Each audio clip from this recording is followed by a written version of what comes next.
The studio lights were blinding, casting a warm glow over the sleek countertops, the gleaming knives, and the fresh ingredients meticulously laid out for the morning broadcast. Celebrity chef Isabella Hart had been on air for over a decade, her name synonymous with culinary excellence, but today, like the last few weeks, she felt a chill she couldn't shake. Something was wrong. She had sensed it before, a slight hesitation in her co-host's smile, a subtle smirk when she turned her back to adjust the oven. But she had never imagined the depth of betrayal waiting just beneath the surface. It started innocently enough. A recipe she had perfected over months would mysteriously collapse.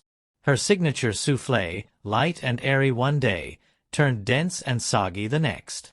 Ingredients she had measured with precision would go missing. At first, she blamed herself, fatigue from long hours, stress from the pressure of live TV. But the evidence began stacking in ways she couldn't ignore. Late one evening, reviewing rehearsal footage, Isabella froze.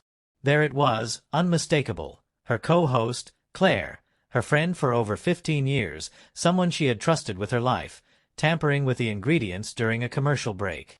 The look on Claire's face, half guilty, half gleeful, was enough. Isabella didn't scream.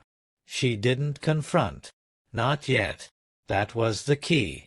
She had built an empire on precision, control, and composure.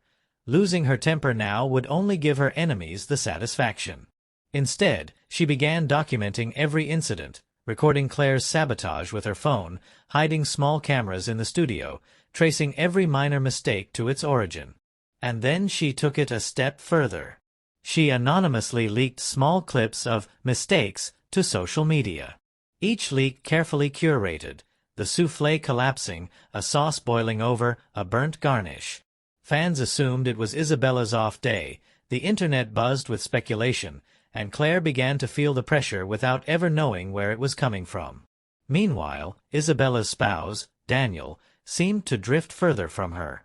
She had noticed late-night texts, hushed phone calls, and a distant tone in his voice. And then the truth came, almost like a dagger in slow motion. A text meant for someone else appeared briefly on Daniel's phone screen. "Can't wait to see you tonight. Claire knows exactly what I like." Isabella's heart froze. It wasn't just Claire's professional betrayal. It was personal. Her co-host, her oldest friend, was dating her spouse behind her back. The world she had carefully built, the life she had trusted to those closest to her, was unraveling. But Isabella Hart was not a woman to crumble under betrayal.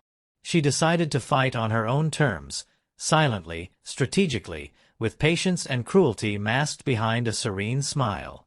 On air, she continued to present flawlessly, her voice calm, her movements precise, the epitome of grace under pressure. Off air, she became a ghost, recording, documenting, and planning. Every small social media leak of a culinary mistake was a calculated step to destabilize Claire and Daniel, making them second-guess themselves, their decisions, their every move. Claire started noticing the tension.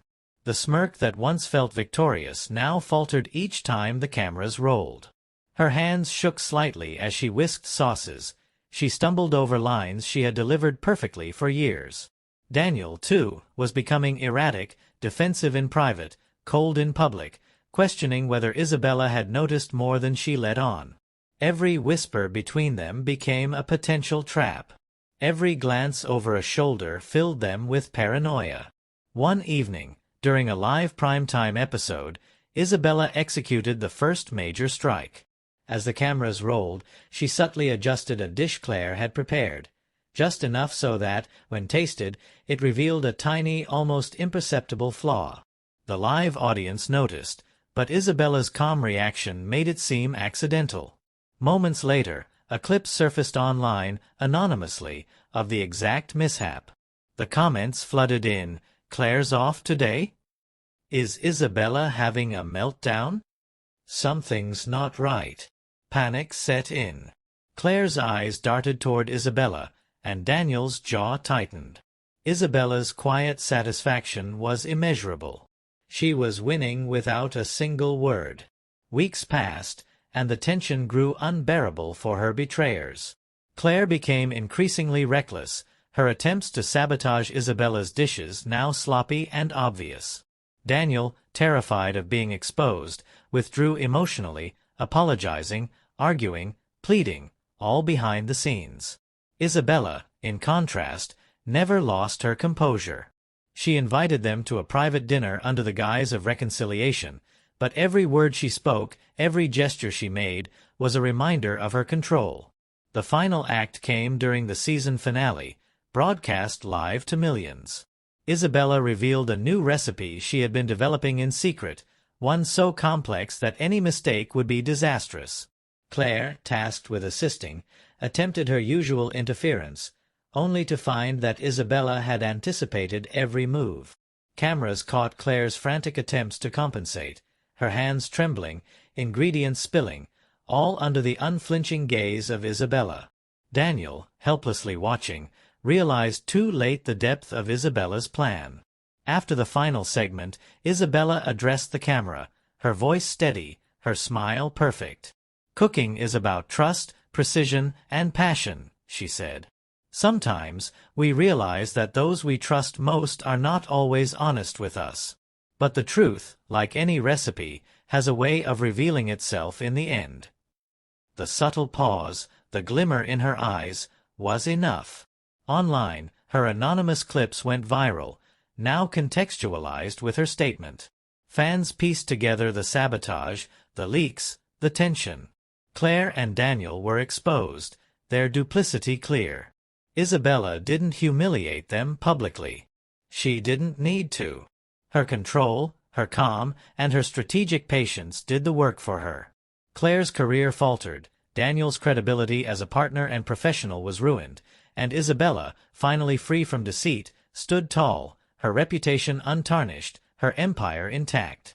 Yet, the victory was not just professional, it was profoundly personal.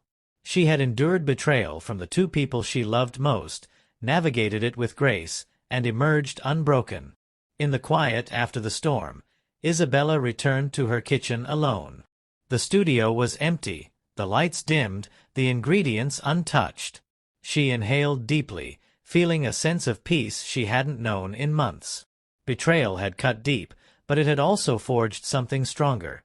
Clarity, resilience, and the unshakable knowledge that control was hers alone. She turned on the stove, picked up a knife, and began chopping vegetables for a new creation, one that no one could touch, no one could sabotage.